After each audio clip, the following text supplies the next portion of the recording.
बोल। हरे कृष्णा कृष्णा कृष्णा हरे हरे, हरे राम राम राम हरे हरे। हरे हरे बोल एवरीवन। मेरा नाम नीलम है। राजस्थान के श्री गंगानगर से बिलोंग करती हूँ और प्रेजेंट में राजस्थान में बाड़मेर में बैंक में जॉब कर रही हूँ। मैं गोलोक एक्सप्रेस से जून 2021 में पॉडकास्ट की हेल्प से जुड़ी थी।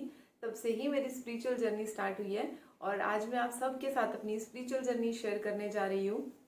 मैं एक बहुत ही डिवोशनल फैमिली से बिलोंग करती हूँ। मेरी दादी ने गुरु दीक्षा ली हुई थी। वो दिन रात नाम जाप किया करते थे। मेरे माता पिता मंदिर गुरुद्वारे जाते हैं, सेवा करते हैं। मेरे भाई बहन सब डिवोशनल एक्टिविटीज़ में इन्वॉल्व हैं। बचपन से मैं भी डिवोशनल एक्टिविटीज़ में इन्वॉल्व थी। फिर आफ्टर 12th ग्रेजुएशन के लिए मुझे घर से बाहर हॉस्टल में जाकर रहना पड़ा, तो मेरी डिवोशनल लाइफ सुबह शाम दीपक लगाने तक ही सीमित हो गई। मैं मंडे के फास्ट किया करती थी। ग्रेजुएशन के बाद में मैं बहुत ही बैड हैबिट्स में इन्वॉल्व हो गई थी। उसकी वजह से मेरी जो डिसीजन मेकिंग थी वो बहुत ही पुअर हो गई थी। मेरा कॉन्फिडेंस बहुत ही लूज़ हो गया था। यूँ कहें कि मेरी लाइफ का पतन होना शुरू हो गया था। ऐसे में भी मैंने कभी भी मंडे के फास्ट करना नहीं छोड़ा। शायद उसी का ही फल था कि मार्च 2020 में मेरी जॉब लगी और मई 2020 में मैंने मेरी जॉब बाड़मेर में ज्वाइन कर ली। एक बार फिर से घर से मैं दूर हो गई और डिवोशन फिर मेरी धीरे धीरे कम हो गई, वापस वही दीपक लगाने तक सीमित हो गई। जब मैं घर पे थी तब मैं सुबह शाम बहुत सारी एक्टिविटीज़ में इन्वॉल्व थी। मैं पाठ किया करती थी, बट वापस से घर से दूर हो गई तो वापस से डिवोशनल एक्टिविटीज़ कम हो गई। मुझे जॉब मिल गई, मेरी लाइफ थोड़ी ट्रैक पे आना शुरू हुई। सब खुश थे, मैं भी खुश थी, पर अंदर ही अंदर एक खालीपन सा मैं फील किया करती थी। मुझे कहीं ना कहीं रिग्रेट था कि मैंने मेरी लाइफ का एक लंबा टाइम वेस्ट कर दिया। तो मैं इस रिग्रेट के कारण पास्ट में ही जिया करती थी। लाइफ आगे बढ़ती गई। मुझे काम करते करते गाने सुनने की आदत थी। एक दिन मैंने सोचा क्यों ना मैं पॉडकास्ट सुनूं, और जब मैंने पॉडकास्ट पे टच किया तो पहला ही पॉडकास्ट मेरे सामने स्पिरिचुअल गपशप नाम का आया। मैंने उसको स्क्रॉल किया तो पाया कि उसमें श्रीमद् भगवद गीता के चैप्टर्स को एक्सप्लेन किया हुआ है। मैंने उस प्लेलिस्ट में से कड़वे वचन नाम का पॉडकास्ट प्ले करा और वो सुनते सुनते ही मैंने बहुत ही ज़्यादा पीस और सेटिस्फैक्शन फील किया। मुझे लगा कि जो भी पर्सन इसमें बोल रहे हैं वो तो मुझसे ही बात कर रहे हैं, और बहुत ही ज़्यादा मुझे वो इंस्पायरिंग लगा और बहुत अच्छा लगा। तो मैंने रोज ही कोई ना कोई पॉडकास्ट सुनने की आदत डाली। धीरे धीरे मैंने भगवत गीता सुनना शुरू कर दिया। मैंने जाना कि ये वरुण जी हैं जो कि बैंगलोर से बिलोंग करते हैं और आईटी सेक्टर में जॉब कर रहे हैं। मैं बहुत ही ज़्यादा इम्प्रेस हुई कि कोई पर्सन है जो जॉब भी कर रहा है, साथ साथ में भगवत गीता भी पढ़ा रहा है। ये मुझे बहुत ही अट्रैक्टिव लगा। फिर आगे मैंने धीरे धीरे और जाना कि ये तो एक पूरा ग्रुप है गोलोक एक्सप्रेस नाम का, जो श्रीमद् भगवद गीता का अध्ययन करवाते हैं, ऑनलाइन अध्ययन करवाते हैं। मैंने भी सोचा कि क्यों ना मैं भी ऑनलाइन सत्संग ज्वाइन करूं, लाइव सत्संग सुनूं। तो मैंने गोलोक एक्सप्रेस के कांटेक्ट नंबर पे कांटेक्ट करा और मुझे कॉल आया।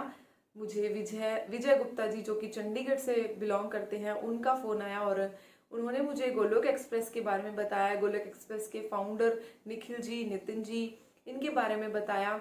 मैं फिर से इम्प्रेस हुई कि जॉब करते करते साथ में ही भगवत गीता पढ़ा रहे हैं, ये मुझे बड़ा ही इम्प्रेसिव लगा। तो मैं लाइव सत्संग से जुड़ गई। जैसे मैं लाइव सत्संग से जुड़ी, सैटरडे संडे को मैं सत्संग लिया करती थी शाम को। मैं बहुत ही ज़्यादा लाइफ मेरी चेंज होते हुए मुझे दिखी। जो मेरे मन में रिग्रेट था कि मैंने टाइम वेस्ट कर लिया है, पास्ट में बहुत सारी गलतियां कर ली हैं, तो वो धीरे धीरे मेरा गिल्ट जो था मेरे अंदर वो दूर होने लगा। मुझे समझ में आने लगा कि ये सब तो हमारे पास्ट के अकाउंट्स होते हैं, हमारे पास्ट के कर्मों का फल होता है जो सुख या दुख के रूप में हमारे सामने आता है। तो जो मैं पास्ट में जिया करती थी मैंने प्रेजेंट में जीना शुरू कर दिया। मैंने जाना कि भगवान जी तो हमारी सारी गलतियों को माफ़ कर देते हैं। फिर मैं आगे बढ़ती गई। मैंने सत्संग में ही माला जाप के बारे में सुना और माला जाप के महत्व को जाना, तो मैंने भी माला करना शुरू कर दिया। और माला करने से तो मेरी लाइफ टोटल चेंज हो गई। मेरे अंदर बहुत सारी जो बैड क्वालिटीज़ थी वो धीरे धीरे मेरे सामने ही कम होने लगी। जैसे मुझे बहुत गुस्सा आता था वो कम होने लगा। मैं चिड़चिड़ी थी, चिड़चिड़ापन कम होने लगा, मैं किसी की बात नहीं सुनती थी तो मैंने दूसरों की बात सुनना शुरू करा।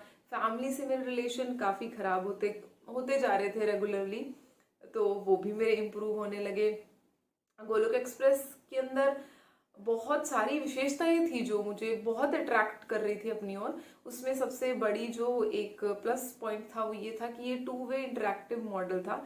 यहाँ पे जो डिवोटी सुन रहे होते थे उनको भी अपने विचार रखने के लिए बोला जाता था। तो धीरे धीरे मैंने भी अपने विचार रखने शुरू करे। जो भी मैं सीखती थी मैं सबके साथ शेयर करती थी।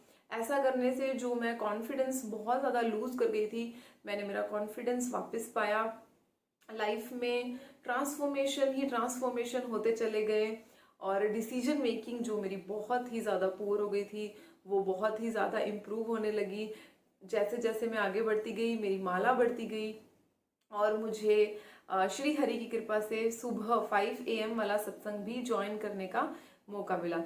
और निखिल जी जो कि गोलोक एक्सप्रेस के फाउंडर हैं, नितिन जी जो निखिल जी के बड़े ब्रदर हैं, इन दोनों से ही मुझे श्रीमद् भगवद गीता का अध्ययन करने का मौका मिला और मेरी लाइफ में अगेन ट्रांसफॉर्मेशन होते गए और मेरी लाइफ टोटल चेंज हो गई। अब मेरी लाइफ पूरी तरीके से चेंज हो गई है। मैंने लाइफ में भक्ति को एंजॉय करना सीख लिया है। जैसे जैसे मैं डिवोशन में आगे बढ़ी मेरे माइंड में जो मिथ्स थे वो भी क्लियर होते गए। सबसे पहला मिथ जो मेरे मन में था वो ये था कि भक्ति करने के लिए हमें घर बार छोड़ देना पड़ता है, जंगलों में जाके रहना पड़ता है। बट आज मुझे गोलोक एक्सप्रेस से जुड़े हुए लगभग 1 साल हो गया है, पर कभी भी मुझे ऐसा नहीं लगा कि हमें घर बार छोड़ देने की, जंगलों में जाने की ज़रूरत है। ये एक मिथ होता है। हम इसी लाइफ में अपने सारे काम करते करते भी डिवोशन को एंजॉय कर सकते हैं। हम हमारे हर काम को श्री हरि को डेडिकेट करते हुए कर सकते हैं। दूसरा मिथ जो मेरा था वो ये था कि भक्ति ओल्ड एज के लिए होती है। ऐसा बिल्कुल भी नहीं है। हम किसी भी एज में डिवोशन कर सकते हैं। हमने जो सुना होता है ना, द यंगर द बेटर। हम किसी भी काम के लिए जितने यंग होते हैं वो उतना ही हम अच्छे से कर सकते हैं। तो और हमें ये भी नहीं पता कि हम बूढ़े होने तक जिएंगे भी या नहीं। ये लाइफ का कोई पता नहीं कब एंड हो जाए। तो ये वाला मिथ भी मेरा दूर हो गया। तो अब मैं बहुत ही ज़्यादा पॉजिटिव फील करती हूँ अपनी लाइफ में, सेटिस्फाई फील करती हूँ। हम सब ने सुना होता है कि भगवत गीता में हमारे सारे क्वेश्चंस के आंसर्स हैं। तो यस, अब मैं कह सकती हूँ कि हाँ, भगवत गीता में हमारे सारे क्वेश्चंस के आंसर्स हैं। बस हमें वो एक गुरु हमारे पास होना चाहिए जो हमें वो आंसर्स हमें समझा सके। हमें भगवत गीता को पढ़ना नहीं है, हमें भगवत गीता का अध्ययन करना है। और गोलोक एक्सप्रेस में भगवत गीता को कैसे लाइफ में प्रैक्टिकली इन्वॉल्व करना है ये समझाया जाता है। अंत में मैं सबको एक सजेशन देना चाहूँगी कि किसी ना किसी डिवोशनल एक्टिविटी से जरूर जुड़ें। और मैं तो कहूँगी कि भगवत गीता को जरूर पढ़ें, जरूर भगवत गीता का अध्ययन करें और अपनी लाइफ को पॉजिटिव, ब्लिसफुल, सेटिस्फाई बनाएं जैसे कि मैंने बनाया है। अंत में हरे कृष्णा कृष्णा कृष्णा हरे हरे, हरे राम राम राम हरे हरे। Thank you. हरी हरि बोल।